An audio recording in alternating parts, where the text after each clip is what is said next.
옛날에 미국에서 들은 이야기인데 중국에서 유학을 온 한 청년이 미국에서 공부를 마쳤답니다. 그때 미국 회사에서는 그 청년에게 회사에 요직을 한 자리 맡아줄 것을 제의했답니다.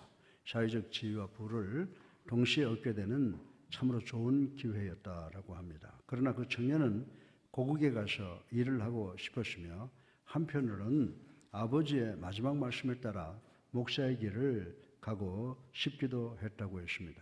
결국 청년은 아버지의 유언에 따라서 목사가 되었습니다. 친구가 그에게 왜 그처럼 좋은 기회를 버리고 하필이면 목사가 되느냐라고 물었더니 그는 이렇게 대답을 했습니다.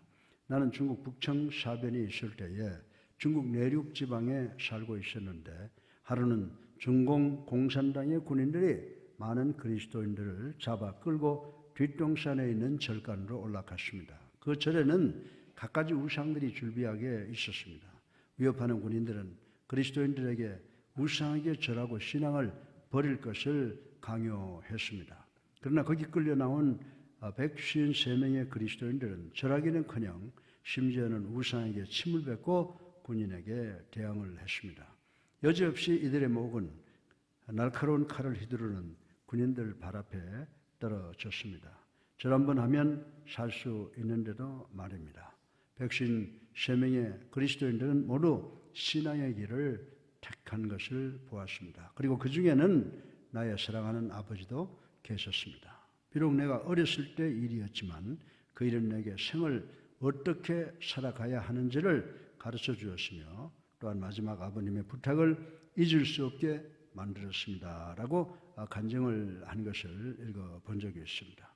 사랑하는 성도 여러분, 이 건전한 생활 태도를 가진 사람이라고 하면 누구나 어떤 형태로든지 목표를 설정해놓고 그 목표를 성취하기 위해서 열심히 달려갈 것입니다. 더 나아가서 우리가 참된 그리스도인이라면 교회에서 가르치는 궁극적인 목표를 성취하기 위해서 성령의 인치심을 받고 성령의 역사에 열심히 순종할 것입니다. 우리 성도들도 이와 같이 예수를 믿는 상태에서 머무르지 않고 구체적인 행동을 통해서 목표를 향해 열심히 나아가 믿음이 성장하는 것을 자신도 느끼고 타인도 보게 할 것입니다. 그런데 문제는 성도가 그리스도인으로서 목표를 추구하기 위해 자기의 힘과 지혜와 노력을 의지한다면 반드시 실패하게 될 것이라고 하는 것입니다. 그래서 사도 바울은 목표를 성취하는 유일한 방법으로서 성령을 따라 행하라고 권면을 하고 있습니다. 그런데 이 권면은 매우 단순한 것 같으나 사실상 매우 추상적으로 들리기에 그러한 삶을 살기가 쉽지 않다고 하는 것입니다. 사람의 몸은 수많은 근육으로 이루어져 있습니다. 보디빌딩을 하는 선수들은 웨이트 트레이닝을 열심히 해서 옷을 벗으면 울퉁불퉁한 근육을 자랑하면서 그 근육을 수축과 이완을 통하여 움직이게 하는 것을 우리는 볼 수가 있습니다. 그러나 우리 몸속에 깊은 곳에 있는 근육들은 쉽게 움직이게 하는 것을 배울 수가 없습니다. 그렇다고 하더라도 몸속 깊은 곳에 있는 근육이라도 누구든지 움직이는 방법을 터득하게 되면 움직일 수가 있습니다. 그러나 성령을 따라 사는 삶은 어떤 학습이나 훈련을 통해서 터득할 수 있는 것이 아닙니다. 성령을 따라 사는 그 삶의 방법은 하나님으로부터 성령을 받지 않는 사람은 결코 성령을 따라 살 수가 없다는 것을 우리는 잘 알고 있습니다. 그래서 우리 성도들은 성령을 따라 살기 위해서는 무엇보다도 성령 충만을 받아야 한다라고 하는 것을 우리는 알아야 됩니다. 그러면 성령을 쫓아 사는 사람들에게 어떤 변화가 있게 되는지 본문을 통해서 한번 생각해 보겠습니다.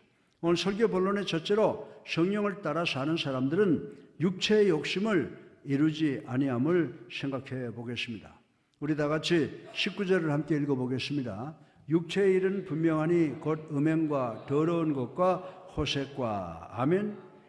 육체의 욕심은 육신의 일을 쫓는 사람들에게서 발생한다는 의미입니다. 육신의 일을 쫓는 사람은 영의 일에는 도무지 관심이 없으며 영의 일에 대해서도 잘 알지 못한다고 하는 것입니다. 그렇기 때문에 그러한 사람은 매번 성령을 거슬린다는 것입니다. 이러한 사실은 바울이 로마서 8장 5절에 기록한 육신을 따르는 자는 육신의 일을, 영을 따르는 자는 영의 일을 생각하나니 라는 이 선언문을 통해서 잘 나타나고 있음을 알 수가 있습니다. 우리의 의지로 육신의 욕심을 이루지 않으려고 아무리 결심하고 노력할지라도 그 의도를 이룰 수가 없는 것입니다. 왜냐하면 죄로 부패된 인간은 육신의 욕심을 따르는 일에 습관화되어 있기 때문인 것입니다. 유교는 인간의 부패된 행위가 수양을 통해서 개선할 수 있는 것처럼 가르치기에 성령의 원리와는 정반대의 길을 가고 있는 것입니다. 그리고 불교는 인간 스스로의 수행에 의해서 진리를 깨닫고자 하며 또 열반, 무아지경에 이룰 수 있다고 가르치기에 성경의 가르침과는 전혀 다르다라고 하는 것을 우리는 알 수가 있습니다. 그래서 바울은 우리에게 본문 16절에 성령을 따라 행하라 그리하면 육체의 욕심을 이루지 아니하리라 라고 권면을 하고 있습니다.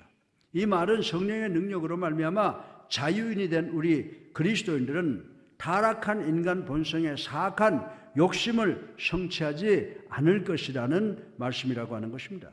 따라서 성령은 성도의 인생길을 인도하는 이정표와 같은 존재이며 또한 성도의 나갈 바를 결정짓는 방향타와도 같다고 말씀을 드릴 수가 있습니다. 이것은 바로 구원의 완성으로 성도들을 이끄는 사역 중에 가장 중요한 사역이라고 말씀을 드릴 수가 있습니다. 요한복음 14장 17절에 보면 성령은 진리의 영이라고 말씀을 하고 있습니다. 그리고 요한복음 16장 13절에 보면 이 진리의 영이신 성령이 우리를 모든 진리 가운데로 인도하신다고 말씀을 하고 있습니다. 이러한 사역과 관련해서 성령을 말할 때 우리는 흔히 보혜사를 가리켜서 성령이라고 부릅니다. 이 말은 곧 돕는 자, 대언하는 자, 상담자, 안내자라고 하는 의미를 갖고 있습니다. 다시 말해서 성령께서는 성령의 인치심을 받은 성도들을 첫째로 보호하시며 도우시며 지도하시며 모든 진리 가운데로 인도하시도록 평생을 주장하신다고 하는 것입니다. 그런데 이 진리는 바로 예수 그리스도시라고 하는 것입니다. 따라서 성령은 우리를 진리이신 예수 그리스도 앞으로 인도해주며 그리스도께로 나아가게 하는 장본인이라고 하는 것입니다. 성령의 이러한 사역을 설명하기 위해 흔히 성령 세례, 성령 내주, 그리고 성령 충만이라고 하는 말을 사용을 하고 있습니다만은 이 세 가지는 서로 긴밀한 코릴레이션, 이 관계성을 가지고 있다라고 하는 것입니다. 그러나 관계성은 가지고 있지만은 또 각자가 독특한 특성을 지니고 있다는 것을 우리는 알아야 된다라고 하는 것입니다. 구체적으로 설명을 한다면 성령 세례란 성령이 한 죄인, 즉 한 개인의 심령에 처음 임하사 예수 그리스도를 구세주로 그리고 살아계신 하나님의 아들로 믿게 하고 또 회개하여 중생케 하시는, born again 하게 하시는 그런 성령의 사역을 의미하고 있습니다. 이러한 성령 세례를 통해 각 성도에게 임하신 성령은 향후 계속하여 그 성령 안에 임재하심으로 예수 그리스도의 교훈과 그분의 삶의 본을 따라 사는 삶을 세상 끝날까지 지속토록 우리 성도들의 심령 안에서 역사하시고 있다라고 하는 것입니다. 이를 가리켜서 성령 내주라고 합니다. 이와 같이 단회적인 사건이면서도 지속적인 성령의 임재는 성령으로 하여금 상대적이며 반복적으로 큰 은혜와 능력을 체험하게 하는데 이를 가리켜서 우리는 성령 충만함을 받았다라고 말을 한다고 하는 것입니다. 이런 세 가지의 사역들의 근본 목적은 한마디로 여러분과 나를 포함한 우리 성도의 구원을 완성하는 것이라고 하는 것입니다. 즉 보혜사로서의 성령이 성도를 모든 진리 가운데로 인도하는 것도 바로 이러한 목적을 위함이라고 말씀을 드릴 수가 있습니다. 또한 성령이 성도를 변화시키고 그 안에 내주해서 가르치시며 능력을 체험하게 하는 것도 궁극적으로 성도의 구원을 완성시키기 위함이라고 하는 것입니다. 성도의 구원을 완성하시기 위해 성령께서는 성도의 인생길에 있어서 나아갈 길과 방향을 제시해 주시는 것입니다. 이와 같이 성령은 여전히 타락하고 캄캄한 세상에서 나그네 된 성도들을 자신들의 영원한 본향까지 가는 길을 가르치시고 안내하고 도와주시는 코치와 같다고 말씀을 드릴 수가 있는 것입니다. 그러므로 사랑하는 성도 여러분, 우리가 바라보아야 할 분은 오직 성령밖에 계시지 않는다라고 하는 것입니다. 성령님을 제대로 바라보아야지만 우리가 어디로 나가야 하는지와 어떻게 살아야 하는가를 알 수가 있습니다. 또한 우리는 성령이 우리 마음에 내주하기 위해 우리 마음속을 가득 메우고 있는 모든 죄를, 우리 모든 인위적인 것을 다 비워야 한다라고 하는 것입니다. 우리가 성령을 쫓아 행하는 것은 바울이 말한 무기라고 하는 것입니다. 우리가 성령을 쫓아 행하면 육체의 욕심과 싸워서 백전백승하는 것을 믿는 우리가 되기를 주님의 이름으로 축원합니다. 둘째로, 성령을 따라 사는 사람은 율법 아래 있지 아니하다라고 하는 의미를 생각을 해보겠습니다. 우리 다 같이 갈라디아서 5장 18절 함께 읽어보겠습니다. 너희가 만일 성령의 인도하시는 바가 되면 율법 아래 있지 아니하리라. 아멘. 여러분들, 성령의 법은 죄와 사망의 법에서 우리 성도들을 해방하여 자유케 만들어 주신 줄로 믿으시기 바랍니다. 18절에서 사도 바울은 너희가 만일 성령의 인도하시는 바가 되면 율법 아래 있지 아니하리라라고 선포했습니다. 이 복음을 영접한 성도는 이제 성령의 인도하심을 받게 되어 있기 때문에 더 이상 율법의 속박을 받지 아니한다는 말씀이 되는 것입니다. 그런데 율법은 인간에게 죄와 사망을 가져다 줄 수밖에 없는 것인 반면에 이 성령의 법은 인간에게 새로운 생명을 가져다 준다라고 하는 것입니다. 따라서 본문은 성령의 인도하심을 받은 성도들이 이제 율법의 속박, 곧 죄와 사망에서 해방되어 생명으로 옮겨졌음을 의미하고 있는 것입니다. 율법은 죄와 사망의 법입니다. 그것은 율법으로 인해 죄가 죄로 드러나게 되고 그 죄로 말미암아 우리는 심판받아 죽을 수밖에 없다고 하는 것을 가르쳐 주고 있는 것입니다. 율법이 있기 전에는 세상에 죄가 있어도 그 죄를 죄로 여기지를 않았다라고 하는 것입니다. 그러나 율법으로 말미암아 죄를 죄로 알게 되었으므로 이 율법의 기능은 우리들에게 마치 몽학선생, 가정교사의 역할을 했다라고 하는 것을 우리는 알아야 된다라고 하는 것입니다.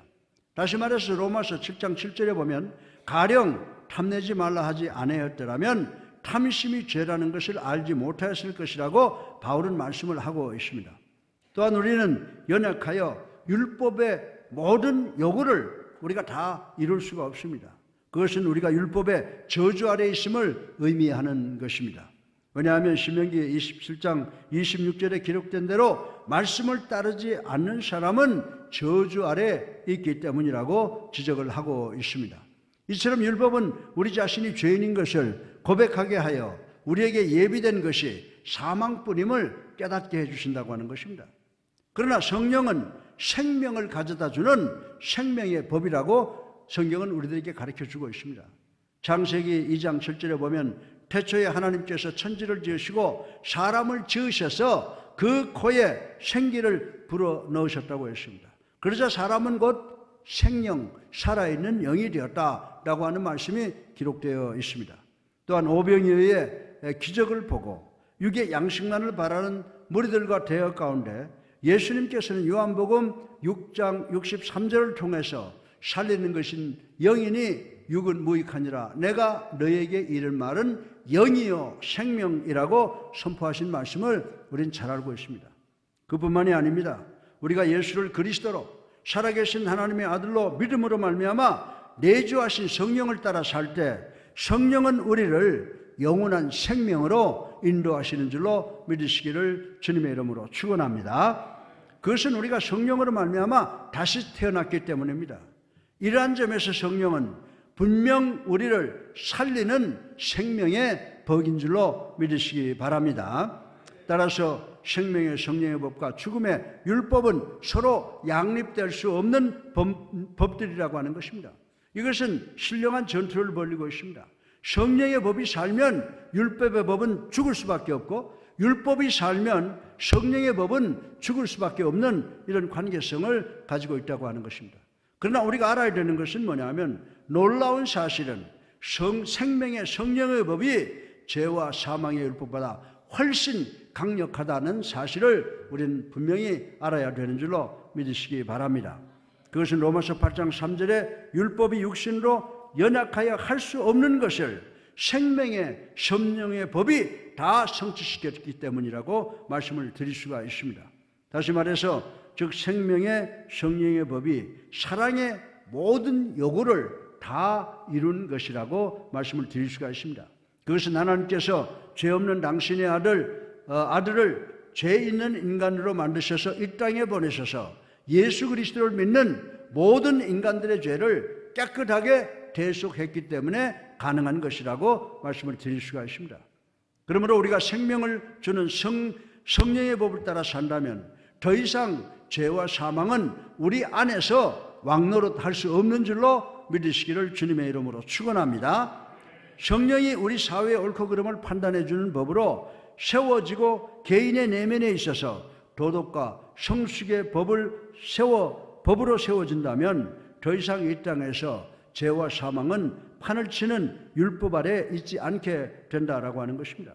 그러므로 우리는 성령의 법 아래서 성령이 인도하는 대로 믿음으로 순종하려고 노력하고 애써야 되는 줄로 믿으시기를 주님의 이름으로 축원합니다. 율법 아래 있는 삶을 한마디로 표현한다면 하나님의 구원 안에서 제외된 삶이라고 믿으면 틀림이 없다라고 하는 것입니다. 그리고 이러한 삶을 사는 사람은 영혼의 자유를 알지 못하며 하나님 나라를 유업으로 받을 수 없으며 또한 의롭다는 칭함을 받을 수가 없다고 성경은 우리들에게 분명히 가르쳐 주고 있습니다. 공중에 나는 새는 공중을 나를 수 있는 기능뿐만 아니라 생명을 지니고 있으며 또한 어떠한 장애물도 없기에 중력의 법칙을 무시하고 공중을 훨훨 날아다닐 수가 있게 되는 것입니다. 그러나 돌은 전혀 그런 요소를 지니지 못했기 때문에 돌을 공중에 던지면 중력의 법칙에 의해서 반드시 땅으로 떨어지게 된다고 하는 것을 우린 잘 알고 있습니다. 육신의 일을 쫓는 사람은 돌과 같이 중력의 법칙과 같은 율법의 지배를 받는다고 말씀을 드릴 수가 있는 것입니다. 그러나 성령을 쫓는 사람은 중력의 법칙을 무시하고 창공을 나는 독수리와 같이 자유를 누리며 생명의 풍성함을 체험하고 즐기게 된다라고 하는 것입니다. 이런 이유로 바울은 사망의 원인 율법으로 되돌아가려는 갈라디아 교인들을 향해서 간절한 마음으로 그리고 심하게 책망했던 것을 우리는 볼 수가 있는 것입니다. 예수를 믿으면서도 영혼의 자유와 생명의 풍성함을 체험하지 못한 성도가 이 자리에 있다면 이런 성도는 무엇보다도 먼저 성령을 쫓는 삶을 위해서 성령의 임재를 간절히 기도해야 되는 줄로 믿으시기를 주님의 이름으로 축원합니다. 셋째로 마지막으로 성령을 따라 사는 사람은 성령의 열매를 맺음을 생각을 해보겠습니다. 우리 다 같이 5장 22절로 23절을 함께 읽어보겠습니다. 오직 성령의 열매는 사랑과 희락과 화평과 오래 참음과 자비와 양성과 충성과 온유와 절제니 이 같은 것을 금지할 법이 없느니라. 아멘. 예, 이 말씀, 이 성령에 대한 기초 지식을 여러분들에게 알려주고 바로 이 열매에 대해서 설교를 해야 되는데 11절 사실은 11달 전체를 제가 거의 나가 있다시피 해서 돌아와서 다시 이 말씀을 계획해서 드리려고 합니다. 그런데 요한복음 15장 4절로 5절에 보면 예수님께서 성도가 하나님을 위해 열매를 맺는 방법을 설명하시기 위해서 포도나무의 비유를 드셨는데 포도나무 가지가 포도나무 본체에 붙어 있지 않으면 열매를 맺을 수 없는 것과 같이 예수님은 성도가 당신 안에 있지 아니하면 성령의 열매를 맺을 수 없다고 분명하게 선언을 하시고 계십니다. 예수님께서 공급해 주시는 이 자양분, 영양분을 공급받지 않으면 성도는 결코 성령의 열매를 맺을 수가 없는 것입니다. 성령의 사역이 없이는 우리가 예수님 안에 거할 수 없으며 예수님께서 나오는 영양을 공급받을 수가 없습니다. 이처럼 성령은 성도와 예수님을 하나 되게 하는 사역을 하시어 성도로 하여금 하나님을 위해 풍성한 열매를 맺게 하시는 참으로 소중한 분이시라고 말씀을 드릴 수가 있는 것입니다. 예수님은 성령의 열매를 구체적으로 말씀하진 않으셨으나 바울은 9가지, 즉 사랑과 희락과 화평과 오래 참음과 자비와 양선과 충성과 온유와 절제로 나누어서 구체적으로 진술하고 있는 것을 볼 수가 있습니다. 그런데 중요한 것은 성령을 통해서 우리 안에 맺어지는 이 열매들이 하나님의 영광을 드러낸다고 하는 사실이라고 말씀을 드릴 수가 있습니다. 이처럼 우리가 성령을 따라 행하면 궁극적으로 하나님의 영광이 나타나게 되는 줄로 믿으시기를 주님의 이름으로 축원합니다. 이런 점에서 우리는 하나님의 영광을 위해 성령의 열매를 사모하되 특별히 그 열매를 맺게 하시는 성령님을 간구해야 된다라고 하는 것입니다. 사랑하는 성도 여러분, 성령께서 우리에게 임하셔서 예수님과 하나 되게 하시고 하나님의 뜻을 깨달을 수 있게 하실 때라야 비로소 우리는 육체의 욕심을 이루지 않고 하나님의 영광을 위해 풍성한 성령의 열매를 맺을 수가 있게 되는 것입니다. 분명한 신뢰로 여러분들 평범했던 예수님의 제자들도 오순절날 성령 체험이 있은 후에 하나님의 영광을 위해서 자신들의 목숨을 바칠 수가 있었던 것을 우리는 알 수가 있는 것입니다. 그러므로 성도는 내가 하나님을 위해 무엇을 할 것인가를 묻기에 앞서서 성령 충만이 임하도록 기도해야 된다라고 하는 것입니다. 갈라디아서 5장 19절로 21절에 육체의 일과 22절로 23절을 통하여 성령의 열매를 비교한 바울은 24절을 통해서 이제 성도들은 그리스도 예수의 사람이라고 부르면서 성도들은 육체와 함께 정과 욕심을 십자가에 못 박은 자로 규정하고 있는 것을 우리는 볼 수가 있습니다. 다시 말해서 성도들은 성령을 따라 성령의 열매를 맺어야 할 사람들이라고 하는 것입니다. 그렇다면 성령을 따라야 되는 성도들이 어떠한 사람들인가를 간단하게 생각을 해보겠습니다. 먼저 소속의 변화가 일어났습니다. 그리스도 예수의 사람이라는 말 자체가 성도들은 예수 믿기 전과 다를 바 없이 세상에 살면서 자신의 일에 최선을 다해야 되지만 의식에서는 급진적인 대변화가 일어난 사람들이라고 바울은 이야기를 하고 있는 것입니다. 그는 확고한 자기 소속감을 가져야 합니다. 자녀가 가정을 떠나 학교를 가고 자라 사회에 진출하더라도 가정교육으로 습득된 가정에 대한 소속감과 부모에 대한 공경심을 갖는 것처럼 성도들은 하늘나라의 시민으로서 확고한 소속감과 하늘 아버지에 대한 절대적인 신앙과 경외심을 가져야 한다는 것입니다. 이러한 그리스도에 대한 확고한 소속감은 선과 의를 실천하기 위한 험난한 세상 속에서 보이지 않는 커다란 내적 힘으로 작용할 것이며 세상의 불의와 불법, 경건치 않음에 대해 보다 확고한 가치 기준과 태도를 견지해야 할 것입니다. 오늘날 믿는 자들은 믿지 않는 자 간에 뚜렷한 구분이 없어지고 그리스도인 존재 유무와 상관없이 세상이 온통 극도의 타락으로 치닫고 있는 현상은 그리스도인들에게 이러한 확고한 소속감이 없기 때문이라고 저는 말씀을 드리고 싶은 것입니다. 이제 사회가 타락할수록 우리 성도들은 자신의 소속을 분명히 해야 되는 줄로 믿으시기를 주님의 이름으로 축원합니다. 그리고 자신의 정력을 십자가에 못 박았다고 말씀을 하고 있습니다. 여기에서 특별히 바울이 십자가를 도입한 것은 완전함, perfection of faith, 믿음의 완전함을 강조하기 위해서라고 하는 것입니다. 십자가는 대속을 나타내고 있습니다. 또 사랑의 상징이지만 완전함을 상징하기도 한다라고 하는 것입니다. 갈보리 언덕 십자가에서는 그리스도의 완전한 죽음이 일어났고 완전한 대속의 사랑이 나타났으며 하나님의 사랑이 완전히 온 천하에 공개되었음을 우리는 잘 알고 있는 것입니다.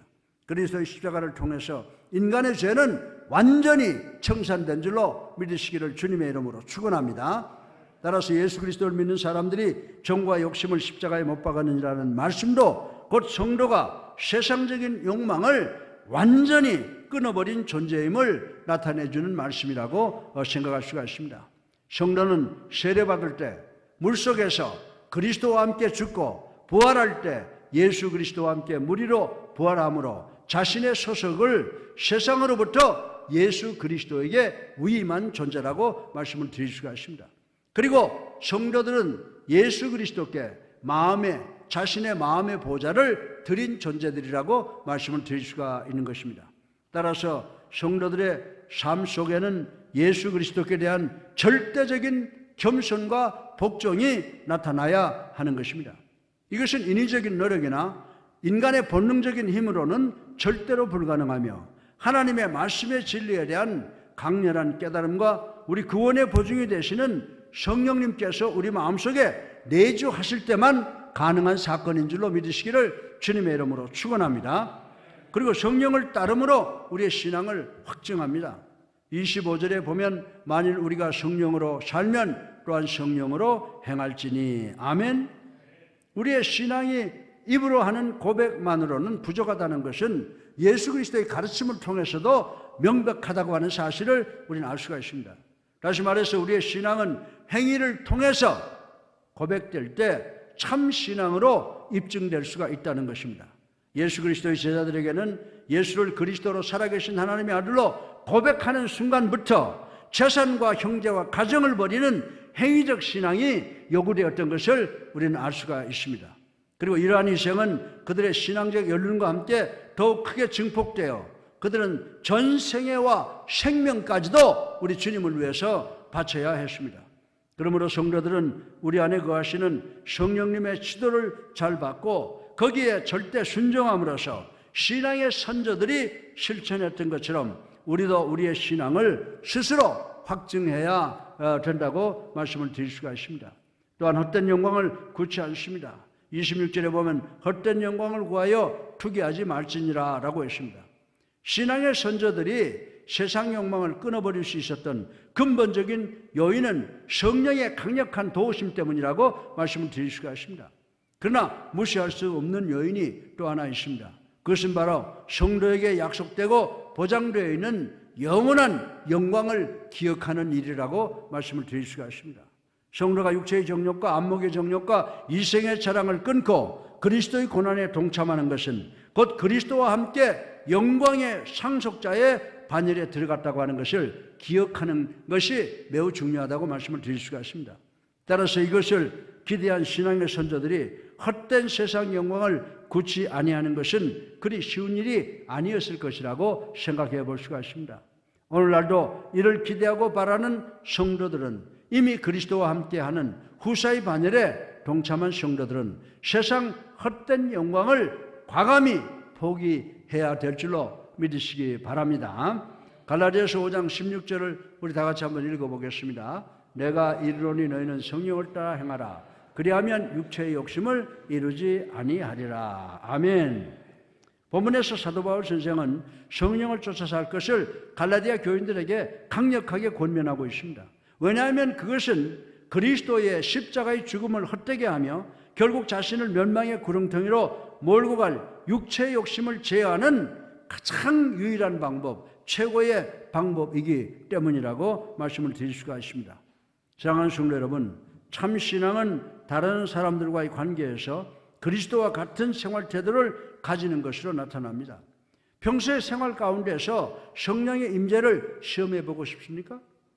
나에게 성령의 임재가 얼마나 있느냐라고 하는 것을 시험해 보려면은 다른 사람들과의 관계 속에서 나를 통해서 얼마나 그리스도가 나타나는지를 관찰해 보면 간단하게 알 수가 있다라고 하는 것입니다. 우리는 어떤 행동을 취하고 어떤 반응을 일으키고 있습니까? 우리 성도들은 성도들끼리는 정말 다정하고 친절한데 낯설은 사람 혹은 방문객들한테는 대단히 냉정하게 대하며 낯선 사람들이 교회에 예배 보러 들어올 때 불편한 일이 발생해도 못 본 척하고 지나쳐버리는 일이 많이 있다라고 하는 것입니다. 자신만을 생각하고 남이 사는 사회와 자기 사이에 보이지 않는 invisible curtain을 쳐놓은 것 같은 경우가 많이 있다는 것을 부인할 수가 없습니다. 우리 교회 성도들은 그 한 겹의 커튼을 더 들이우고 있지 않는지 한번 생각해 보시기를 바랍니다. 다시 말해서 우리들은 그리스도인이라고 하는 명찰을 붙인 이들과는 얼마든지 인자한 표정으로 이야기하며 관심을 쏟지만은 그렇지 않는 세상 사람들에게는 더욱 냉소적이지는 않는가 한번 반성해 보시기를 바랍니다.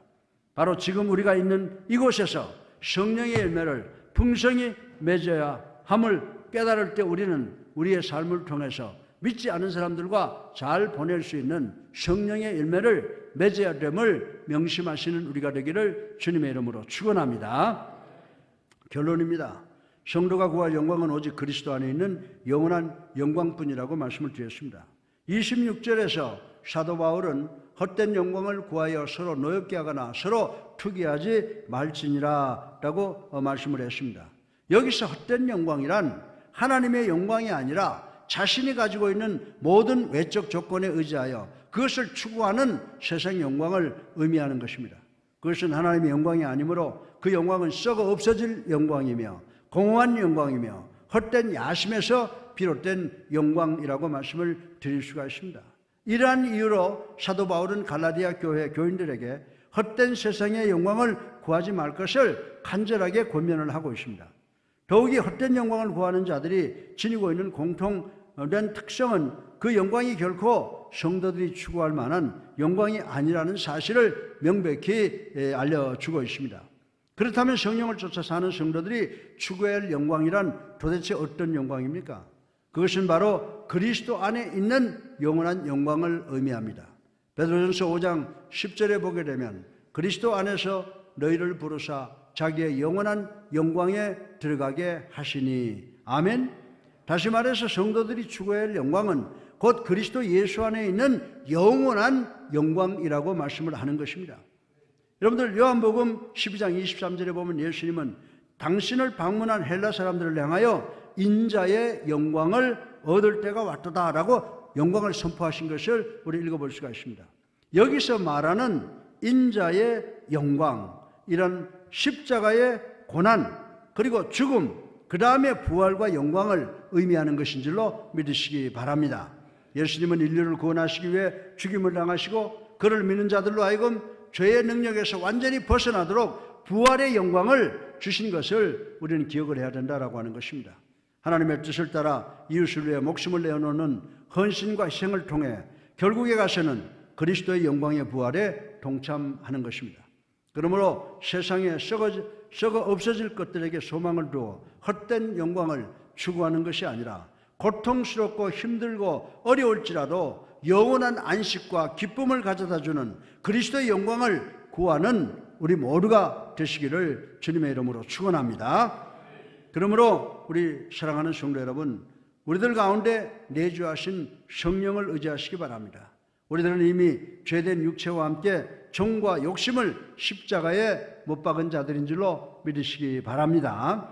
더 이상 육체의 소욕은 여러분의 인도자가 될 수가 없습니다. 오직 성령님만이 여러분의 인생길의 이정표이자 방향타임을 인정하시기를 바랍니다. 그리고 성령님의 음성에 귀를 기울이시고 그 길을 순종으로 따라가심으로 우리가 성령의 열매를 많이 맺어서 착하고 충성된 종이라고 칭찬받는 우리 모두가 되기를 주님의 이름으로 축원합니다.